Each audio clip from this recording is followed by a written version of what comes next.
Okay, Maddie, go ahead. Thanks, Eric. Hi, everyone. I'm really glad to be with you today. I'm sorry Leigh-Ann couldn't be, but she's with us in spirit, I know. And I will do my best with the time that I had to prepare, and she has excellent notes. I'd also like to welcome members from our class. Leigh-Ann and I are co-teaching a special topics course on open access, and we've invited our students today, so some of them are with us, and I'm happy they could be here. So just moving on to the next slide. Okay, so I'm going to start with a bit of background on our project, and then I'll move into a discussion of our data set. So the sources that went into it, the methods we used to build it, and then a bit of the results from the data paper that we wrote. And then Eric will go over the estimates of global APC spend that we generated using the APC dataset. So working through our research questions on the different methods we used through to the results. And then we'll just talk a bit about our main takeaways and outlook on this work. Thanks, Eric. So, sorry, I'm just managing my notes. So studies have shown that the costs, and by costs we mean specifically the costs to run operations of journals, can range from around $200 to $1,000. These costs include aspects like staffing, the technical dimensions of running platforms, even registering a DOI for articles costs money. So Crossref, for example, charges $1 a DOI. So studies have shown that based on publishing costs, APCs should be anywhere from around $200 to around $1,000. And I like this quote that Leigh-Ann included, the ability and willingness of consumers to pay for products influences supply-side pricing decisions.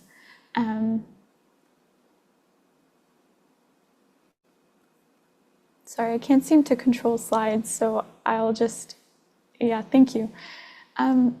Recent studies, though, have shown the disconnect between these costs and the fees charged through article processing charges, or APCs. So studies have shown that around $2,000 on average for gold journals are common, and then a little over $3,000 in hybrid. So on the left, there are some study results at the journal level, also presented for gold and hybrid. And bearing in mind, these are averages, but we've come to see APCs up to around $14,000 Canadian. I believe those are Nature journals. But this is how much we're seeing APCs are actually costing. Next slide, please. So we're seeing that APC fees can change annually. Here, Leigh-Ann's included a few screen grabs from the Internet Archive, which I'll get into a bit later. But an earlier study published in Quantitative Science Studies compiled annual APCs for the big 5 publishers. So they estimated APCs paid to these publishers between 2015 and 2018. And the motivation for gathering these list prices is due to the annual increase in these fees. So a lot of studies are showing that this increase is currently above the rate of inflation year to year, or rising above the rate. So we're seeing prices rise from around $3,000 in 2015 to around $3,900 in 2022, and now over $4,000 today for this same journal. So you can see the change year to year for developmental science. I believe this is a Wiley journal. So studies estimating APCs have used different methods to do this. Some apply an average, some apply the current price of the APC. All of these methods are appropriate for the context in which they're used, but our approach was to ensure that we're arriving at a conservative estimate. Knowing, though, that we're not considering discounts or waivers due to the difficulty in accounting for that at a large scale. Next slide, please. So what we're seeing now, in addition to the well-established APC, are new fees being introduced to authors. So last year, we had heard that the American Chemical Society introduced what they're calling the Article Development Charge, or the ADC. So that enables authors to deposit via the green route in repositories. And this came out of the US move to include a requirement that authors receiving federal grants mustn't only publish immediate OA, but also deposit a version of their article as OA. If you could just click forward. So while building the APC dataset that I'll discuss shortly, we also found that in Springer Nature price lists, a comment that certain journals charge fees to authors in exchange for accelerated review and production times. Springer Nature calls these rapid service fees, or RSFs, but this strategy is employed by other publishers as well, under different names sometimes. So these fees can either be charged in addition to APCs, as we see here for the Springer Hybrid Journal. Authors can pay around $7,800 for what they're calling an accelerated review, plus a $4,500 charge for the APC. And if you could click forward again, we're also seeing them replacing APCs. So the emergence of these fees is really demanding continued scrutiny and monitoring on our part. For example, we're asking, how do these fees continue to impact and influence journal choice, for example? Next slide, please. So with the emergence of read and publish deals, or transformative agreements, although they have some differences, they originated to transform the system to OA, much like the goals of hybrid. And we're seeing an increased number of these deals, particularly for large publishers. So we see the prevalence of Elsevier here. I think this is ESAC data, it is, if I remember. So what we're seeing with these deals is an increase in the growth of hybrid. A study published earlier this year, for example, found that about 9% of OA articles across a 5-year period were published in hybrid journals. And these hybrid journals are showing growth, and the majority of these articles were made available through TAs, transformative agreements, in 2021 and 2022. So essentially, these deals are contributing to the growth of open access, and they're certainly maintaining the market concentration of the big publishing players. Next slide, please. And we know that Coalition S, as was initially promised, stopped funding through their transformative journal program. If you could click forward again, Eric. This program wasn't so successful at transforming the system, with over half of the journals failing to meet their OA targets. This approach, bundling subscriptions and open access publishing content, isn't very successful at transforming the system, but we are seeing it contribute to the continued growth of hybrid, a model that we know isn't financially equitable, as with noted earlier, higher than average APCs, which also benefit from subscriptions. So you'll also hear this being called double dipping sometimes. And even more problematic is we're seeing continued uptake for really well-resourced institutions. Next slide. So a recent study on the impact of Plan S examines these transformative agreements, and they echo some of the issues, saying the problems are a result of a few bad apples polluting the whole system, and that the original intention isn't being achieved, and that this model is in fact not transforming the system. So we can think about who it is serving, which is large commercial publishers. So this quote here included by Leigh-Ann, the speed at which this transition is barely happening at the very large commercial hybrid publishers is so slow that the whole strategy is very likely to be abandoned despite its non-negligible advantages. Next slide, please.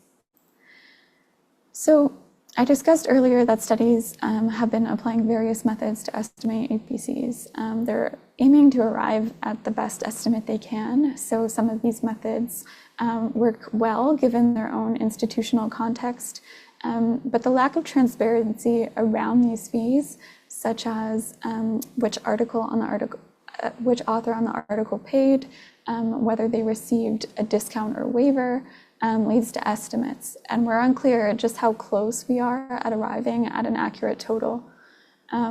So compiling APC prices into one single data set can allow us and others to perform analyses based on annual fees. Libraries or funders can make strategic decisions based on these analyses to better inform long-term strategies for collections and OA investments, for example.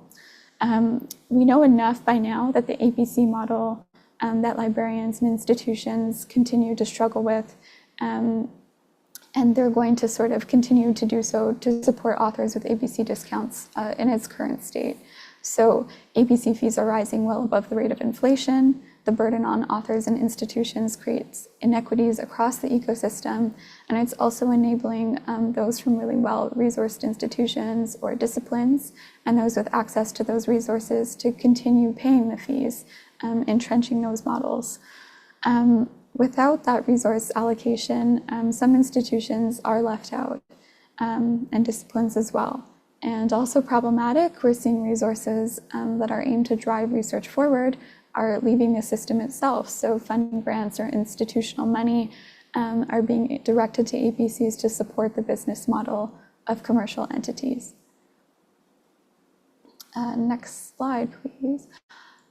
Okay, great. So I'll just dive into our data set and how we built that. So this data set complements and expands an earlier data set of APCs for the Big Five publishers that Leigh-Ann had initially started building, I believe, for her master's thesis.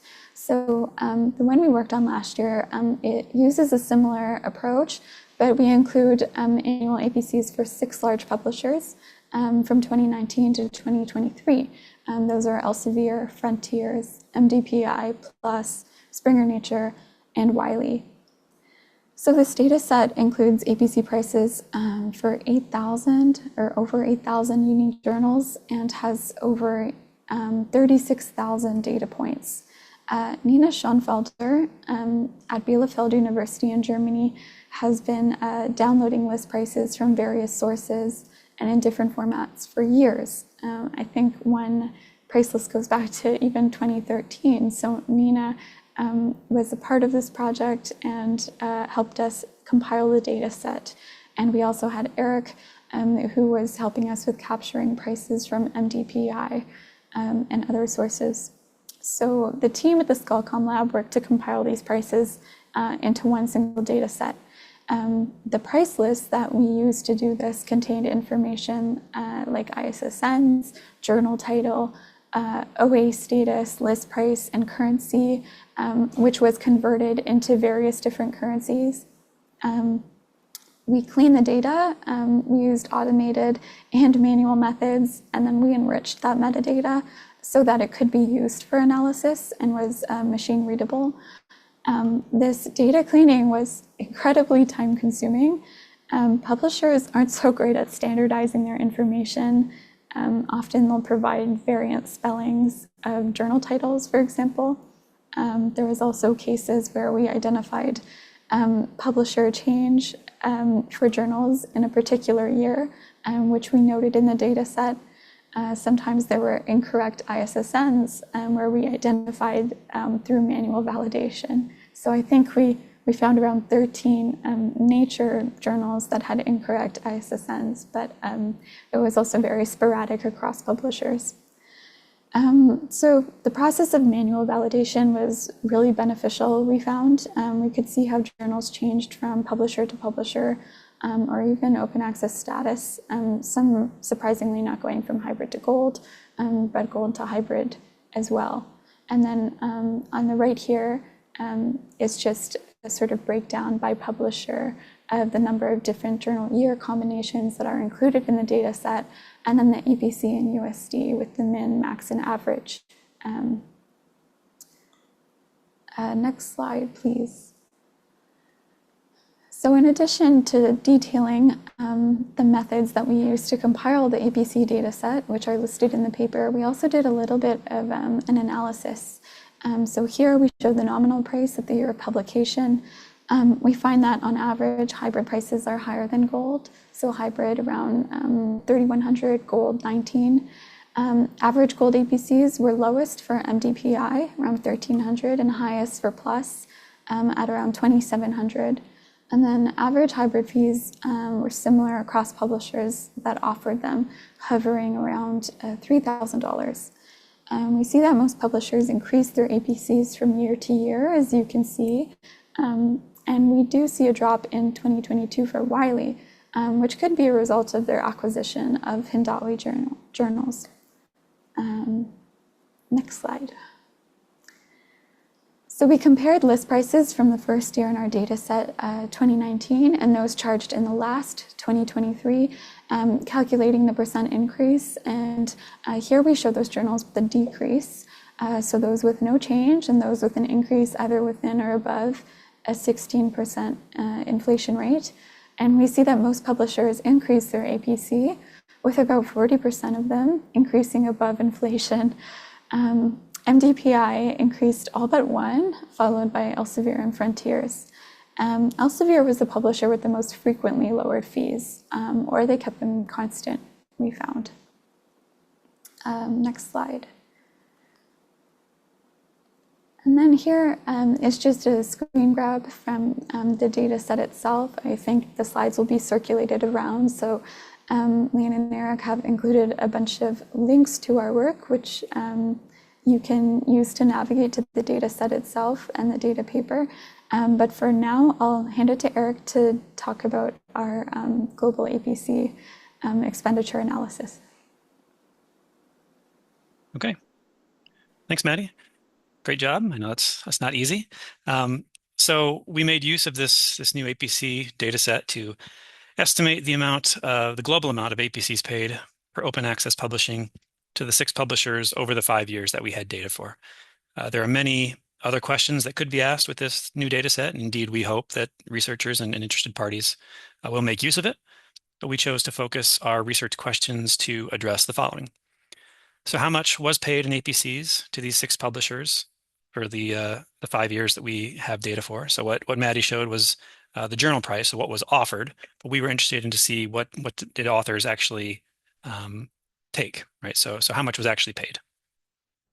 How much did that estimated spend differ between gold and hybrid?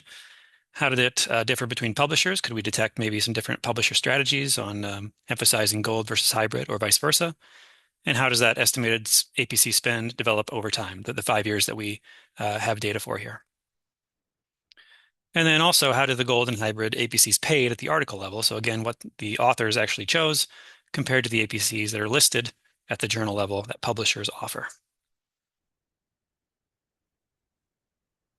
And so just a few minutes on our methods, on the background of this study. So the archive preprint is included there in the footnote. You can go ahead and read that if interested. But one of the big hurdles for this work was first determining the number of APCable papers per journal per year. And so we have data covering 8,712 unique journals that have at least one APC recorded over the time frame that we studied. And as Maddie said, those are 36,618 journal year combinations. So journal X in 2019 or journal Y in 2022 and so on. And so we wanted to look at how many articles were published in a journal in a given year, and then multiply that number by that journal's specific APC for that year. So other estimates may have assumed an average APC over time, or just taken a 2015 APC and made that constant through time. We wanted to look at the actual APC that was applied during that year and multiply it by the number of articles that were published during that year, and then sum them up at the publisher level. So again, the first question was, well, how many papers in that journal are OA because they likely paid an APC to become open, so-called APCable. And generally, these are research or review articles and not things like letters to the editor or corrections or issue introductions and so on. So we needed a way to separate those out. Our main data source for this study was OpenAlex, and so we filtered on the type of article or review. We included the year range, again, 2019 to 2023, and then matching to the ISSN listed in the price list dataset, and then recorded the count of articles that got returned. We ran the same thing in dimensions to compare our estimates. We chose to use dimensions instead of Web of Science or Scopus at this stage because of their wider indexing criteria we thought was more consistent with what OpenAlex does. And these estimates agreed pretty closely to within 2%, which frankly surprised me. So that made us confident in our estimates, and we went ahead with the open data from OpenAlex so we could publish it and make the underlying data available. Then determining the hybrid and gold OA articles, so classifying by the journal type. So in gold journals, we assumed that every article or review was APCable. That is, all the content in the gold journal is made open due to the payment of an APC. The hybrid journals were much more difficult. So we used the OpenAlex OA status coming from unpaywall to guide whether an article was APCable. And so again, hybrid journals have a mixture of open and closed content. We found some errors in the unpaywall classification. Specifically, some journals operate under a so-called delayed OA method in which articles are published behind a paywall immediately and then age out and become freely available after some journal-specific embargo period, typically 1 to 3 years. So we ran into this as a problem because OpenAlex is detecting these papers as open, but they are not OA because an APC was paid. They're OA instead because they aged out from behind the embargo. And so these articles, we argue, should not be counted in our analysis because they were not a result of an APC. And so we needed some way to separate them out.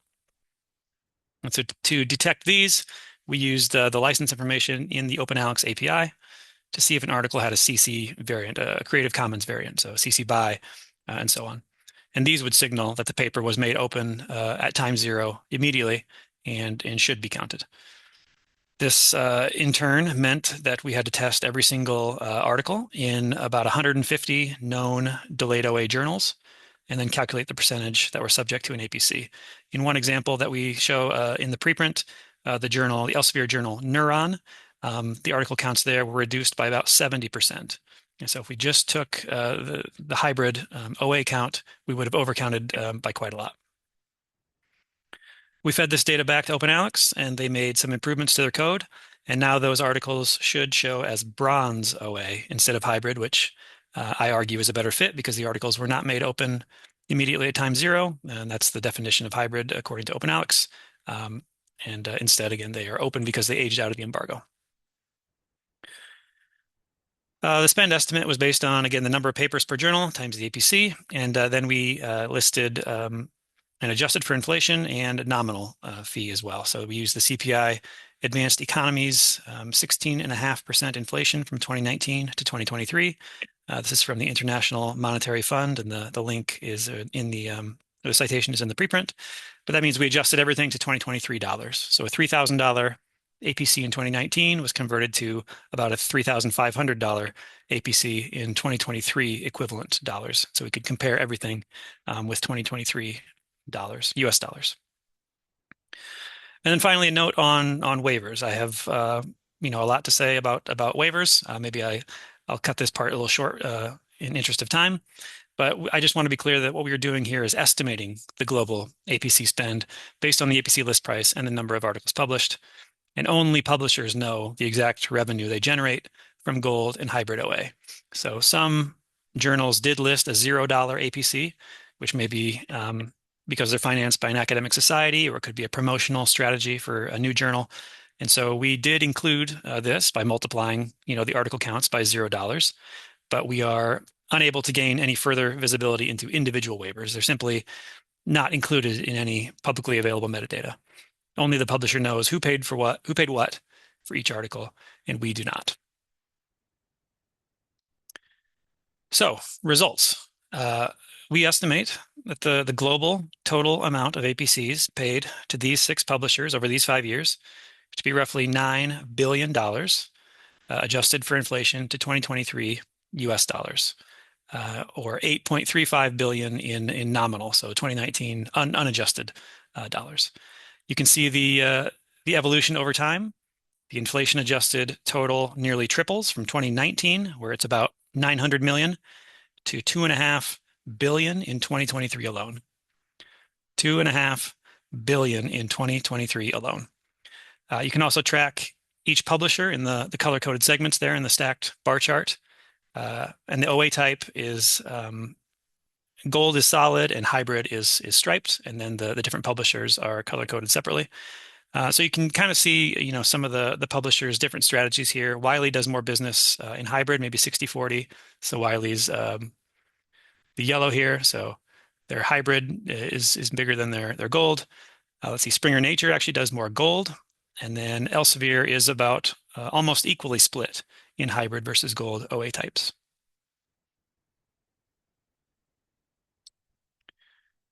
Next, we have similar data just presented in a different way. So in this line chart, you can see each individual publisher and how they evolved over time. So MDPI became the largest publisher of OA based on revenue in 2021 when they overtook Springer Nature right here. But it has, since plateaued in 2023, and for maybe some reasons I'll get into in just a second. Elsevier pops up here in 2023 and passes Springer Nature to become the second largest publisher of OA based on revenue. Frontiers drops quite a bit in this blue line here from 2022 to 2023. And this may be linked to scandals around paper mills or criticism of special issues or delisting of some journals from Web of Science. And that may also be seen here, what's affecting MDPI and how their pretty fast growth has seemed to plateau, at least in 2023.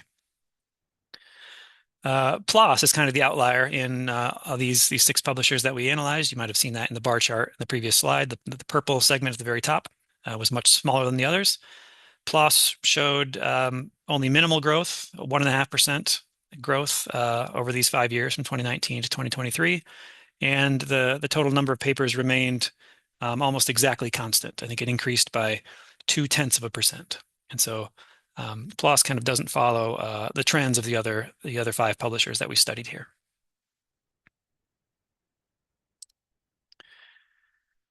These violin plots are showing what publishers offer in blue, the listed price, versus what authors actually chose at the article level in the orange on the right-hand side of each of these violin plots. This is lumping all the publishers together and looking at gold versus hybrid separately. So we can see that, and this is 2023 only. We're looking at only a single year here. So the median APC for gold are lower than that for hybrid, around $2,000 for gold and $3,230 for hybrid. And the median APC paid or chosen is higher than the median in gold and hybrid. So about 2,450 in gold and 3,600 in hybrid. In other words, authors tend to publish more in journals with higher APCs, or put it another way, publishers tend to charge higher APCs for the popular journals that authors publish more in. So we can now take this and break it down by individual publisher, and the trend continues across publishers and OA types. So we're looking here, right, we have gold and hybrid, Elsevier, Springer Nature, and then Wiley, and then the 3 gold-only publishers on the right-hand column. And so again, the blue is basically each journal is a data point. So the blue is the distribution of APCs that the publisher offers, whereas the orange on the right-hand side of each violin plot is what was actually paid. So at the article level, what did authors choose? And you can see some interesting things here, at least I think they're interesting.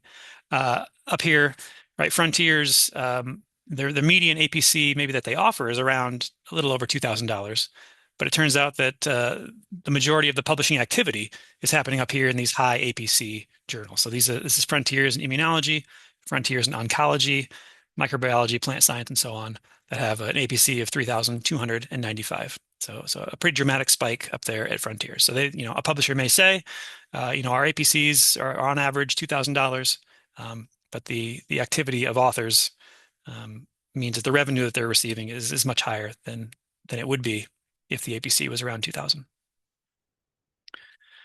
PLOS down here, likewise, a vast majority of publishing is happening in PLOS 1, and that's a journal with an APC of $1,800, one of PLOS's lower offered journals. And then this little flag here in the Springer Nature hybrid, this is Nature right here.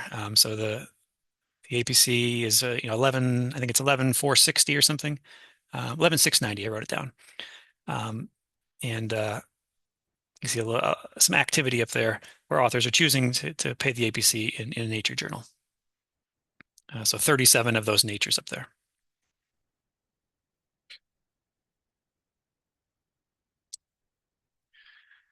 And so, several limitations that we acknowledge in this study using the new APC data set.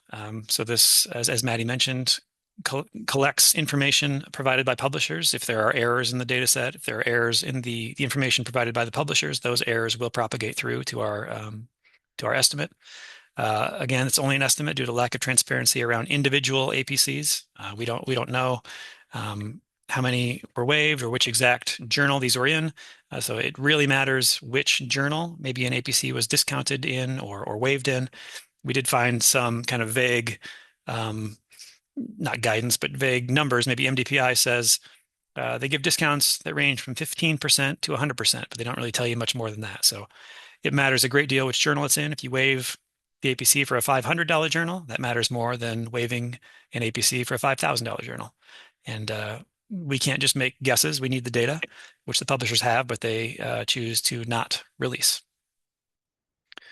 Again, individual and institutional discounts and waivers, same thing. And we don't consider read and publish agreements explicitly, although I would argue that those APCs are still being paid, but by a central, maybe university library. And so those are still being negotiated and paid, and that is still revenue that goes to the publisher, but maybe just not in individual researcher context. And so even though read and publish agreements are probably mixed up in here, that's still revenue that the publishers are deriving.